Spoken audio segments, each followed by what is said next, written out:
கர்த்தருடைய பரிசுத்த நாமத்திற்கு மகிமை உண்டாவதாக. உங்கள் அனைவருக்கும் புத்தாண்டு நல்வாழ்த்துக்கள்.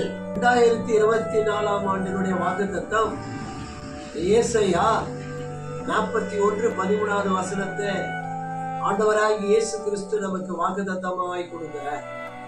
உன் தேவனாய் இருக்கிற கர்த்தராகிய நான் உன் வலது கையை பிடித்து பயப்படாதே, நான் உனக்கு துணை நிற்கிறேன் என்று சொல்லுகிறேன். கர்த்தர் சென்ற ஆண்டு முழுவதும் நம்மளை தோள் மேல சுமந்து அவர் நடத்தி வந்தார். எல்லா காரியத்திலும் நம்மளை பாதுகாத்தார், பராமரித்தார், வழிநடத்தி வந்தார். புதிய ஆண்டிலும் அதே போல நம்மளை வழிநடத்தி காப்பாராங்க. ஆமென். Happy new year. கர்த்தர் உங்களை ஆசீர்வதிப்பாராக. Happy new year.